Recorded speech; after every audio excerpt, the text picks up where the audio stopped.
Guys, yesterday I caught Pierre Poilievre on the radio and I managed to get a few snippets. First bit is when he's talking about carbon tax, how he's going to get rid of it.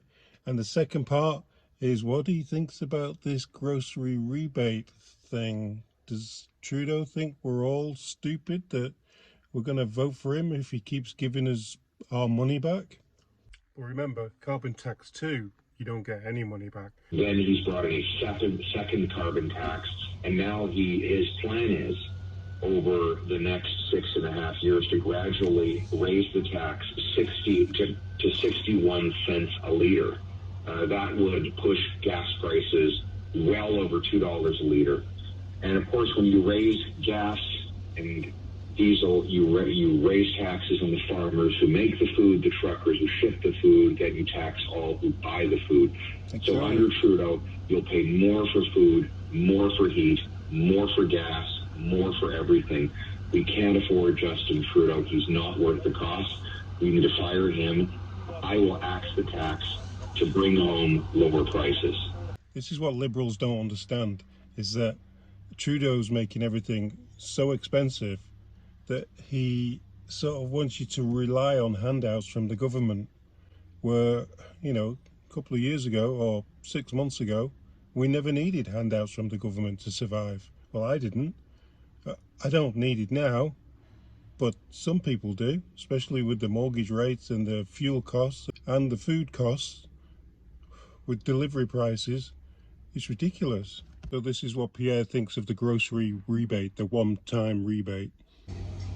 It'll make no difference. You give someone, $300 or $400, they can't even barely feed themselves for a week with that money. Food costs have basically doubled under Trudeau. 1 in 5 Canadians are now skipping meals. 1.5 million going to food banks after 8 years of Trudeau. Some are even going to the Mississauga Food Bank asking for help with medical assistance and dying, not because they're sick, but because they're so hungry. Trudeau's carbon tax drives up food. His money printing drives up everything. Look, let's have a simple analogy. If you have 10 loaves of bread and $10 in the economy, it's $1 a loaf. You can double the number of dollars to 20. But with the same 10 loaves of bread, all that would do is double the cost for each loaf to $2. So creating more cash won't make us better fed. What we need to do is grow more food. And that means taking carbon taxes off of farmers, removing unnecessary rules and red tape that burden them down, and unleashing our farm and food industry to produce more nutritious food that we can put on our plates. Let's bake more bread rather than printing more cash. And the next bit is asked, well, this is happening all over the world. It's not just a Trudeau phenomenon, being devil's advocate, I suspect. But yeah, Pierre's answer is pretty good on this one. So have a listen to this. It's happening in all the places that are doing what Trudeau's doing. So it is true that in the United States and in Britain and in France, the governments are printing cash and raising taxes, and no wonder everything is expensive there.